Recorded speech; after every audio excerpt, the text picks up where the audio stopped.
Hello friends, I welcome you all to my YouTube channel CA Rahul Agarwal classes. Friends, आज की class से हम लोग क्लास 12th के अकाउंट्स की सेकंड बुक स्टार्ट करेंगे, कंपनी अकाउंट्स। और उसमें फर्स्ट चैप्टर है अकाउंटिंग फॉर शेयर कैपिटल। वहां से स्टार्ट कर रहे हैं। देखिए, ये चैप्टर थोड़ा सा लेंदी जरूर है, बट बहुत इजी है। आप लोगों को बहुत मजा आएगा इस चैप्टर को करने में। तो विदाउट वेस्टिंग टाइम शुरू करते हैं शेयर कैपिटल। आप लोग प्लीज वीडियो को लाइक, चैनल को सब्सक्राइब और अपने फ्रेंड्स के साथ शेयर जरूर कर दीजिएगा। देखिए, शेयर कैपिटल में क्या पढ़ना है हम लोगों को। सबसे पहले तो मैंने आप लोगों को बताया कि हम लोग अब यहां से कंपनी अकाउंट शुरू करते हैं। पहली बुक पार्टनरशिप की थी और दूसरी बुक में क्या है, कंपनी अकाउंट्स। तो कंपनी क्या होती है ये आप लोगों को पता है। आप लोगों ने क्लास 11th की बिजनेस स्टडीज में फॉर्मेशन ऑफ अ कंपनी वगैरह पढ़ रखा है। कंपनी क्या है, देखिए सबसे पहले एक मीनिंग देख लेते हैं जो मैंने यहाँ पर लिख रखा है आप लोगों के लिए। It is an artificial person created by the process of law having a legal entity separate from its owner। ये भी एक आर्टिफिशियल पर्सन माना जाता है लॉ की आइज में। ठीक है, कंपनी एक पर्सन माना जाता है, मतलब कंपनी के नाम में असेट्स खरीदे जा सकते हैं, कंपनी के नाम में बिजनेस किया जा सकता है। ठीक है, कंपनी के अगेंस्ट केस हो सकता है। ये नहीं कहेंगे जैसे एक्स लिमिटेड के अगेंस्ट केस हो गया, तो ये नहीं कहेंगे एक्स लिमिटेड कोई इंसान थोड़ी ना, उसके अगेंस्ट कैसे केस हो सकता है। नहीं, कंपनी के अगेंस्ट केस हो सकता है। ठीक है, वो आप लोगों ने बीएस में पढ़ा है ना, company can sue and be sued. Company sue कर सकती है, किसी के अगेंस्ट केस कर सकती है, केस हो भी सकता है उसके अगेंस्ट। ठीक है, कहने का मतलब ये एक आर्टिफिशियल पर्सन है लॉ की आइज में। लेकिन हम लोगों को क्या पढ़ना है, शेयर कैपिटल।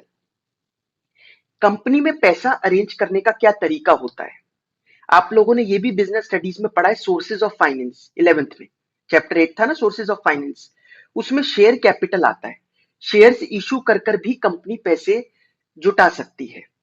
देखिए, जब सोल प्रोप्राइटर होता है, क्लास 11th के अकाउंट्स में सोल प्रोप्राइटर था। अकेला बंदा कैपिटल लगाता है 1-2 लाख रुपए, छोटा मोटा कहीं से लोन ले लेता है, बिजनेस चलाता है। लेकिन अगर लोग सोचते हैं कि नहीं, मेरे अकेले से क्या होगा, 2-3 जने मिलकर एक पार्टनरशिप फर्म खोलते हैं। 2-3 जनों की कैपिटल लगेगी, 1 लाख मैंने लगाए, 1 लाख दूसरे ने लगाए, 1-1.5 लाख तीसरे ने लगाए, तो 3-4 लाख रुपए हो गए, ज्यादा पैसे हो गए। तो पार्टनरशिप फर्म खोली।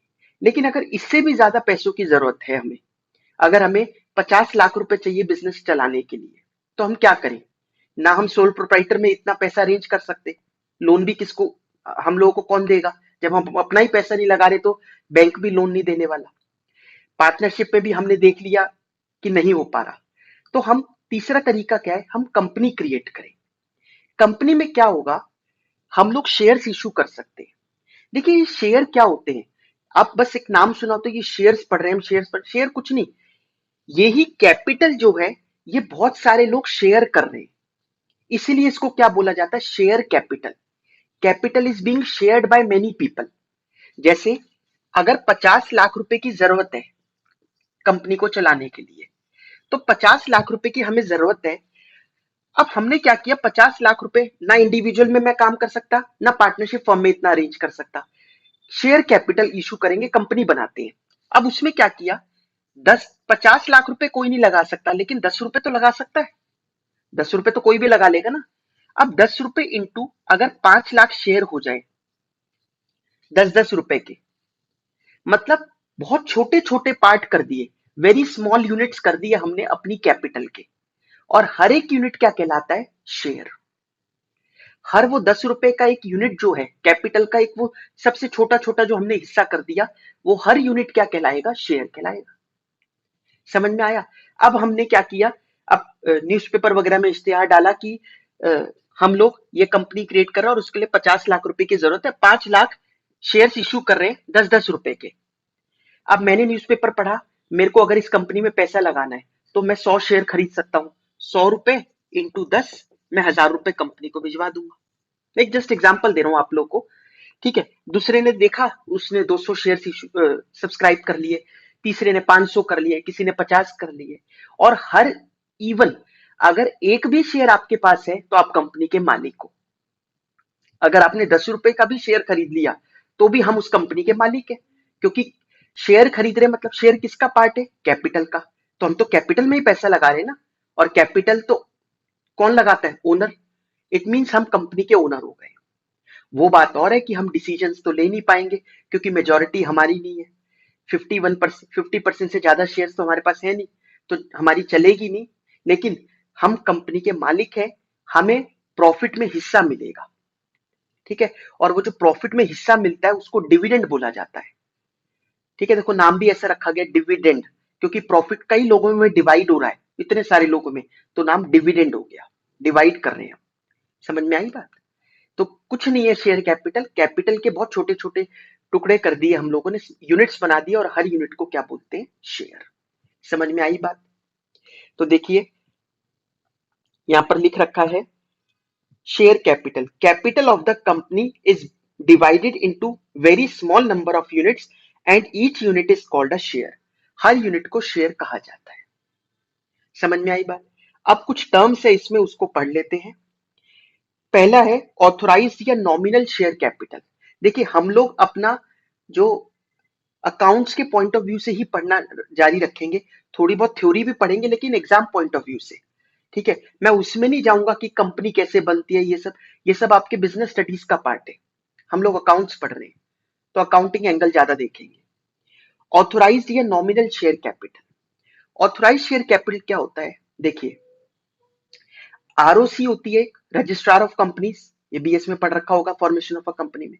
रजिस्ट्रार ऑफ कंपनीज क्या है? मतलब गवर्नमेंट की एक मिनिस्ट्री के अंदर आता है, मिनिस्ट्री ऑफ कॉर्पोरेट अफेयर्स के अंडर ये डिपार्टमेंट है। ये जो कंपनी के सारे तामझाम है, फॉर्मेलिटीज है, वो सब देखता है आरओसी, कि सब कंपनियां कोई फ्रॉड व्रॉड तो नहीं कर रही है। ये सब सब फॉर्मेलिटीज जो कंपनी, ये जो गवर्नमेंट रेगुलेशंस वगैरह बनाती है, वो सब फुलफिल कर रहे हैं ना, उसको देखने के लिए आरओसी बना हुआ है। तो हम आरओसी में लिखवाते हैं कि हमारी ऑथोराइज्ड कैपिटल कितनी है। ठीक है, हम लोग लिखते हैं, हमारा क्लॉज होता है। आपने articles of association, memorandum of association वगैरह भी सुना होगा, उसमें लिखा होता है कि हम मैक्सिमम इतनी कैपिटल इशू कर सकते हैं। लिखवा दिया हमने, वो क्या कहलाएगा? ऑथोराइज्ड या फिर नॉमिनल शेयर कैपिटल। जैसे हमने लिखवा दिए 50 लाख रुपए, तो हम इससे ज्यादा इशू नहीं कर सकते।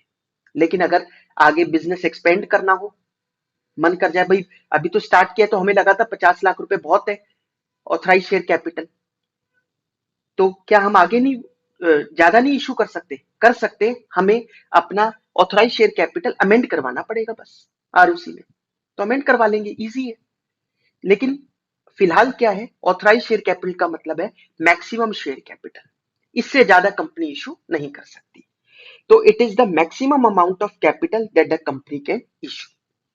दूसरा पॉइंट क्या है? Issued share capital. अब उस 50 लाख रुपए में से कंपनी ने फिलहाल कितने इशू करे, वो कहलाएगा issued share capital. Maximum company 50 lakh ही इशू कर सकती है, मिनिमम कंपनी कितने भी कर ले। हो सकता है कंपनी का अभी से 50 लाख रुपए मंगवाने का क्या तुक है, जरूरत तो धीरे धीरे पड़ेगी, तो अभी 10 लाख मंगवा लिए, तो 10 लाख क्या हो गई? Issued share capital. ठीक है, ऑथोराइज शेयर कैपिटल का वो पार्ट जो कंपनी ने फिलहाल इशू कर रखा है। तो it is that part of authorise share capital that the company has actually issued. तीसरा होता है सब्सक्राइब्ड शेयर कैपिटल। हमने इशू करे थे 10 लाख रुपए के शेयर्स। अब 10 लाख रुपए मतलब ऐसे भी कह सकते हो 1 लाख इंटू 10 रुपए, क्योंकि 1 लाख शेयर्स और 10-10 रुपए का एक, हम मान लेते 10 रुपए का एक करा हमने। ठीक है, सब्सक्राइब शेयर कैपिटल क्या है? सब्सक्राइब का मतलब है उसमें लोगों ने कितना सब्सक्राइब किया। हमने इशू तो कर दिए, लेकिन लोगों ने कितना सब्सक्राइब किया। भाई जैसे मैंने कहा कि हमने न्यूज़पेपर में डाला कि हम 1 लाख शेयर्स इशू कर रहे हैं 10-10 रुपए के, तो मैंने न्यूज़पेपर में पढ़ा, मैंने कंपनी में 500 शेयर्स के लिए सब्सक्राइब कर दिया, दूसरे ने 1000 के लिए कर दिया, तीसरे ने 1600 के लिए कर दिया, किसी ने कुछ कर दिया, अपने अपने हिसाब से जितना पैसा लगाना चाहता है कर दिया। तो ये जरूरी थोड़ी ना पूरे 1 लाख शेयर ही सब्सक्राइब हो जाएंगे, कम भी तो हो सकते हैं। हो सकता है 90,000 शेयर सब्सक्राइब हो, तो 90,000 इंटू 10-10 रुपए का एक है, तो अमाउंट, अगर अमाउंट में बोले तो नौ, ये कितना आ जाएगा? 9 लाख रुपए। ठीक है, अमाउंट में बोले तो 9 लाख रुपए आ जाएगा, और अगर शेयर्स में बोले तो 90,000 शेयर्स। समझ में आई बात? तो सब्सक्राइब शेयर कैपिटल क्या है?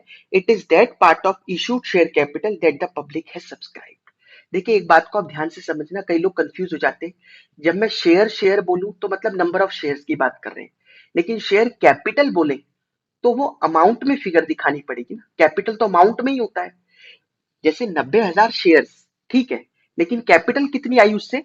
90,000 इंटू 10, 9 लाख रुपए, है ना। ये तो यूनिट थे 90,000, लेकिन एक एक में 10-10 रुपए भी तो आए हैं, तो 9 लाख रुपए हो गए ना सब्सक्राइब शेयर कैपिटल। नेक्स्ट है कॉल्ड अप कैपिटल। अब कॉल्ड अप कैपिटल क्या होता है? देखिए ये वाली बात आप ध्यान से समझना। कई बार क्या होता है कि हम लोग जब 10 रुपए का एक शेयर है, ठीक है, कंपनी पूरे 10 रुपए एक बार में नहीं मंगवाती। सबसे पहले जो मनी मंगवाती है उसको बोलते हैं एप्लीकेशन मनी।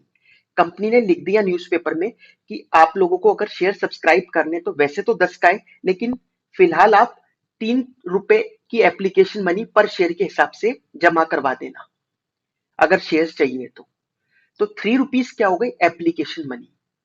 उसके बाद कंपनी चेक करेगी सारी फॉर्मेलिटी वगैरह की, सब कुछ जेन्युइन है बंदा और हम दे सकते हैं शेयर्स। उसके बाद कंपनी ना आपको एक लेटर भेज रही है, कॉन्ग्रेचुलेशन, आपने जितने शेयर्स मांगे थे उतने मिलते हैं, अब आप कृपया करके 2-2 रुपए पर शेयर और भिजवा दो।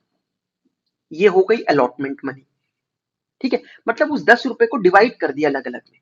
जैसे अगर आप 12th के बाद कहीं एडमिशन वगैरह लेने के लिए जाओगे, तो अगर उस जहां पर भी जा रहे हो उस कॉलेज की फीस अगर फर्स्ट ईयर की 1 लाख रुपए है, तो जरूरी थोड़ी ना 1 लाख रुपए आपको जब एप्लीकेशन भर रहे हो तभी 1 लाख रुपए जमा करवाने पड़ेंगे, नहीं। हो सकता है वो कहे कि अभी 10,000 रुपए आपको जमा करवाने हैं, ठीक है, अभी तो यही नहीं पता कि आपको वहां पे एडमिशन मिलेगा या नहीं मिलेगा, ठीक है, और अगर नहीं मिला तो वो पैसे रिफंड हो जाएंगे। तो एप्लीकेशन मनी। उसके बाद नेक्स्ट, जब एक बार अलॉटमेंट हो गए शेयर्स के, फिर कुछ मनी मंगवाएंगे, उसको बोलेंगे अलॉटमेंट मनी। कंपनी चाहती तो 10 में से 3 पहले मंगवा लिए थे, 7 रुपए अलॉटमेंट में एक साथ मंगवा ले। बट कंपनी हो सकता है ना मंगवाए कि नहीं ठीक है अलॉटमेंट में 2 रुपए ही आएंगे। अभी भी कितने बच गए? 5। 5 कंपनी कितनी बार भी करके मंगवा सकती है, उसको बोलते हैं कॉल मनी। फर्स्ट कॉल, फिर फर्स्ट कॉल में 1 रुपए मंगवाए, फिर 4 बच गए। सेकंड कॉल, उसमें 2 रुपए मंगवाए, फिर एक और मंगवाई, थर्ड कॉल, उसमें 2 रुपए और मंगवाए, खत्म। हो गए 10 रुपए। ये कंपनी की मर्जी। समझ में आया? देखिए इतनी बार में क्यों मंगवा रहे, एक बार में सारा पैसा क्यों नहीं मंगवा लेते? ये एक इंपॉर्टेंट चीज है, इसको ध्यान से समझना। जब कंपनी को ऑलरेडी पता है कि इतने पैसे की जरूरत नहीं है, हम सारा पैसा मंगवा के रख ले और प्रॉफिट हमारा इतना होगा ही नहीं, क्योंकि पैसे की जरूरत नहीं थी, अभी तो पैसे ही कम लगाए, अभी अभी तो बिजनेस स्टार्ट किया हमने। तो हमारा जो रिटर्न ऑन इन्वेस्टमेंट है वो बहुत गिर जाएगा। आप समझ रहे हो? रिटर्न ऑन इन्वेस्टमेंट क्या? अगर कोई कंपनी 10 लाख रुपए लगाकर 50,000 का प्रॉफिट कमाए और दूसरी कंपनी 5 लाख रुपए लगाकर 50,000 रुपए का प्रॉफिट कमाए, तो कौन सी कंपनी ज्यादा बेटर कहलाएगी? दूसरी वाली ना। उसने 5 लाख ही लगाकर 50,000 निकाल ली, आपने तो 10 लाख रुपए लगा रखे तभी 50,000 रुपया का प्रॉफिट आया। तो रिटर्न ऑन इन्वेस्टमेंट कम हो जाएगा अगर हम सारे पैसे एक बार में मंगवा लेंगे। इसलिए धीरे धीरे करके जब जरूरत हो तब, अदरवाइज रेप्यूटेशन बेकार होगी कि इतना पैसा होने के बाद भी आपका प्रॉफिट नहीं हो रहा, लोगों से तो सारा पैसा मंगवा लिया। समझ में आई बात? तो मैं क्या बता रहा था इसमें आपको, देखिए कॉल्ड अप कैपिटल। तो कॉल्ड अप मतलब अभी तक कितनी कैपिटल कॉल की है, एप्लीकेशन, अलॉटमेंट, फर्स्ट कॉल, मतलब जब भी आप देख रहे हो अभी तक कितने पैसे मंगवा लिए। मैंने कहा ना जैसे एप्लीकेशन मनी, अलॉटमेंट मनी, फिर हो सकता है फर्स्ट कॉल, फिर हो सकता है एक लास्ट ही होगा सेकंड एंड फाइनल कॉल। तो यहाँ देखोगे तो ये कॉल्ड अप कैपिटल है, इस लेवल पे देखोगे तो ये कॉल्ड अप कैपिटल है, इस पे देखोगे तो यहाँ होगा तो फुल्ली कॉल्ड अप है, सब कुछ मंगवा लिया। तो it is that portion of subscribe share capital that the company has called up till date. Paid up capital. Paid up capital मतलब लोगों ने कितने पैसे दिए। आपने तो मंगवा लिए, बट लोगों ने कितने दिए? क्या लोगों ने सारे दे दिए? देखिए मोस्ट प्रोबेबली तो यही होना चाहिए, जितने कंपनी ने मंगवाए उतने सबको देने ही पड़ेंगे। बट एक आध हो सकता है ऐसा, किसी के पास 100 शेयर है, उस तक कंपनी की कम्युनिकेशन नहीं पहुंच पाई, कंपनी ने अगर मेल किया या कैसे भी उसको इंफॉर्मेशन पहुंचाई कि आप ये पैसे लेके आ जाओ, या फिर कंपनी की इंफॉर्मेशन उसको मिल भी गई तो भी उसके हाथ में अब पैसे नहीं है तो वो नहीं दे पाया, ठीक है, उसको बोलते हैं कॉल्स इन अरियर, आगे पढ़ेंगे हम। तो वो पैसे अटक गए, है ना। तो उतने पैसे नहीं आ पाए, बाकी सारे आ गए, वो कहलाएगा पेड अप कैपिटल। ठीक है, कॉल्ड अप कैपिटल का वो हिस्सा जो हमें मिल चुका है।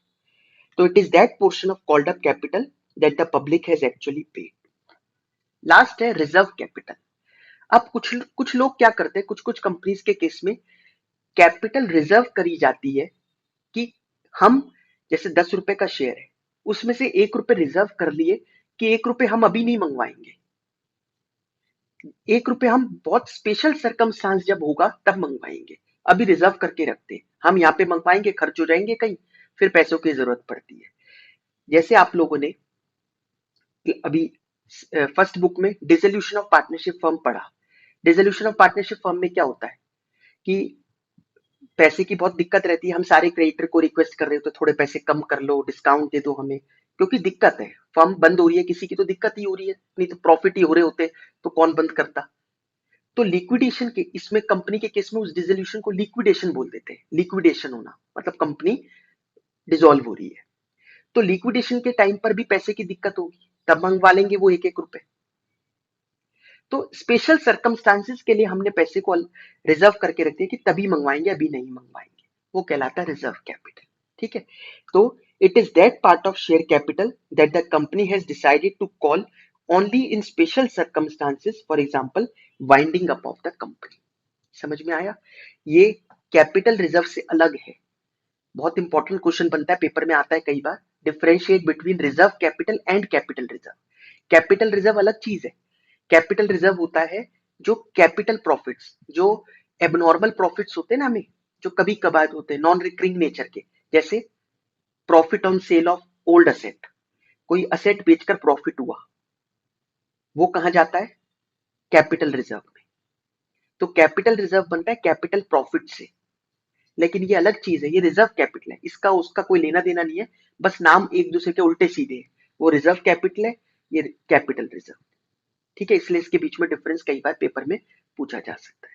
समझ में आया आप लोगों को ये? तो आज की क्लास में इतना ही करते हैं, बाकी नेक्स्ट क्लास में करेंगे। प्लीज वीडियो को लाइक, चैनल को सब्सक्राइब और अपने फ्रेंड्स के साथ शेयर जरूर कर दीजिए। Thank you so much.